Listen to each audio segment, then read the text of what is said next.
I love you.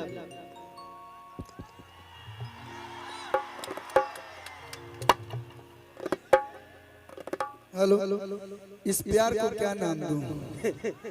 Yamaha. हम जाता नहीं।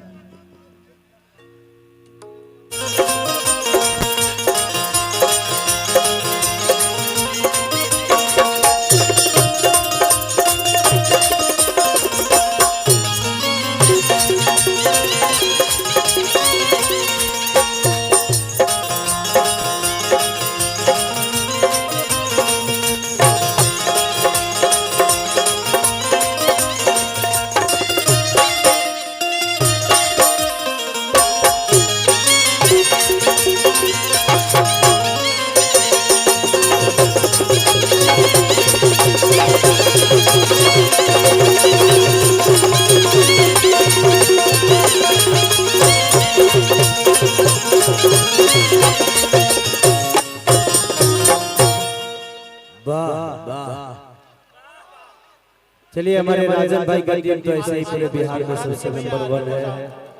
हाँ आर्गन का साउंड दे दीजिए ना। देखिए ना आर्गन हमारे बाबा है, बोलते नहीं है। आप थोड़ा सा प्रॉब्लम करेंगे तुरंत जेल में चले जाएंगे।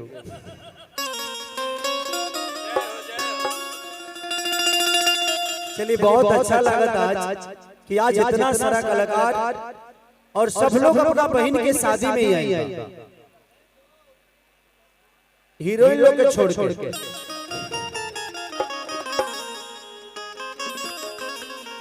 सोना जी के छोड़ के, निशा जी के छोड़ के, सपना जी के छोड़ के, बाकी सारा लोग अपना बहन के शादी में।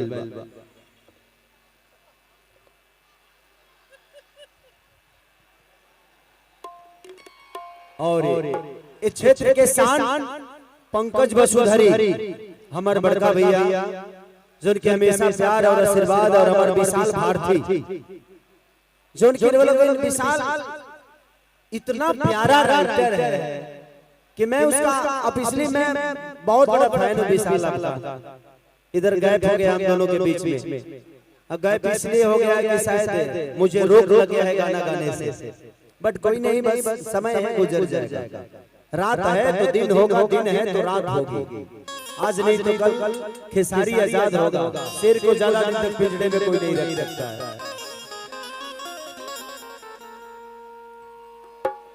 अब भाई कुर्सी के करे खड़ी लगे लगे।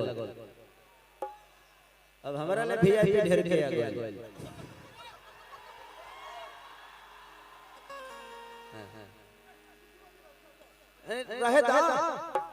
रहे दे तो वीआईपी की कमी नहीं खेजी।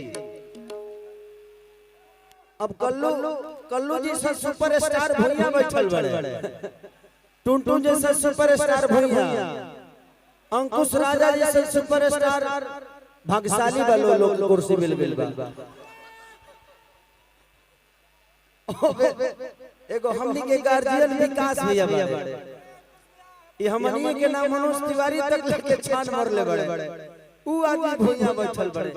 एगो देखिए ये लड़का कोई नहीं बचा इसे। हम खुद डरे हुए रहते हैं कि कब मेरे चीजों पे थापा मार दे। ये लड़का इतना सोलियत के साथ यहाँ बैठा हुआ है। दिखाओ तरी, देखा भिखारी बाबू रे, दिखा।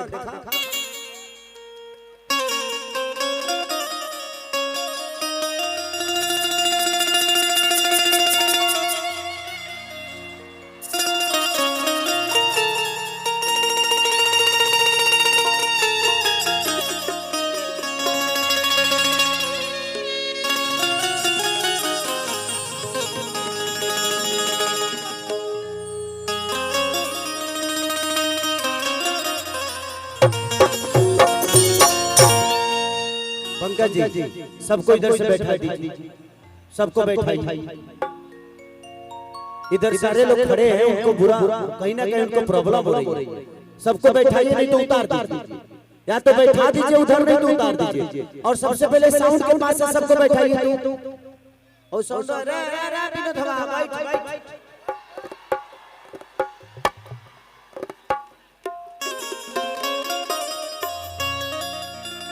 हो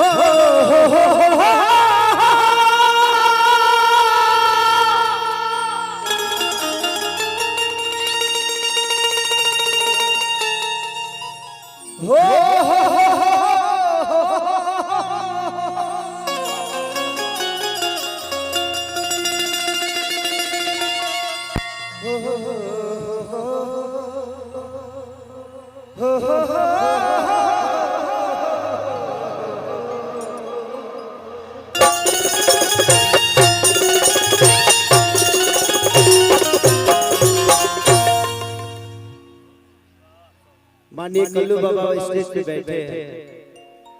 आज इनके सामने गाने का मौका मिल रहा है मुझे। ये मेरा सौभाग्य है कि जिनके गाने सुन के मैं कभी सुना करता था, उसके बाद गाने का स्टार्ट किया। आप इतने महान हैं कि शायद आपको पता नहीं। कितने सारे लोगों को घर बैठा दिया आपको पता नहीं। मैं नहीं आया होता तो सब लोग घर में बैठे रहे। आपकी क्वालिटी आप जब उठते थे ना, इस धरती ने ऐसे कलाकार को पैदा किया है। देखिए लोग बोले ना हम छुछुनर टाइप के आदमी, हम बोल जिस आदमी का नाम कल्लू है, अरविंद अकेला कल्लू, मैं इनको बाबा बोलता हूँ। जो सच्चाई है इंसान को बोलना चाहिए। ये जब बज रहे थे ना, तो चाहे वो पवन भैया हो, चाहे खेसारी का तो कोई अस्तित्व नहीं था उस समय, तो हमारा कोनो अस्तित्व न रहा, हम लिट्टी बेचता था। मैंने देखा है कि ये जब बज रहे थे तब कोई जितने भी आर्टिस्ट सब के सब घर पे बैठे। इस आदमी का कांडो मैंने देखा है, इसलिए आपको प्यार करता हूं। बहुत बहुत धन्यवाद।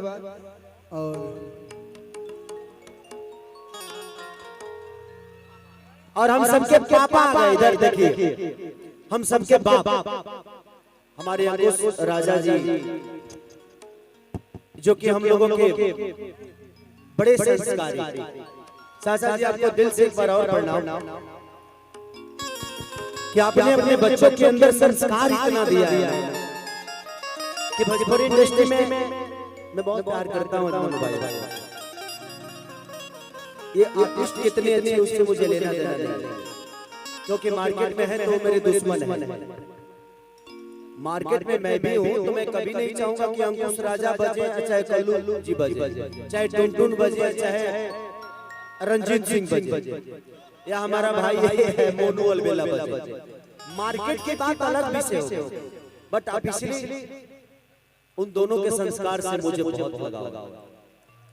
एक मैं चाहूंगा कि अंकुश राजा के लिए जोरदार ताली बजाएं प्लीज, इन दोनों भाइयों के संस्कार के लिए कि इन्होंने इंसान की देखिए पहचान ठीक है होती है, गायकी से होती है, पर्सनालिटी से होती है, लेकिन मैं पर्सनली इन दोनों भाइयों को मैं संस्कार के नाम से जानता हूं। और मैं जिससे भी मिलता हूं बोलता हूं कि संस्कार के मामले में आप लोग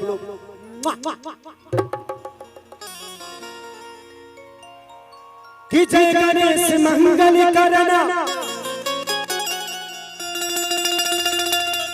विघ्न हरो गणेश,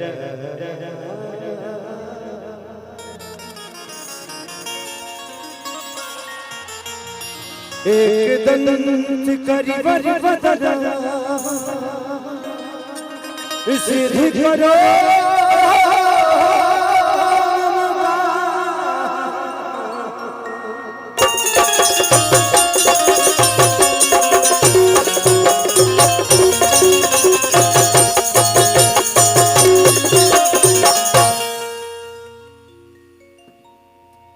कि बाल तो हाथ करे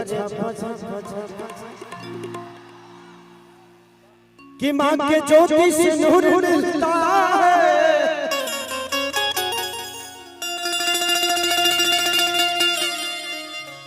सबके दिलों को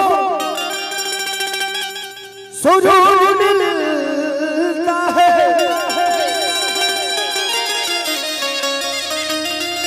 कि मां के दरबार में जो जाए खाली उसे कुछ न कुछ जरूर मिलता है।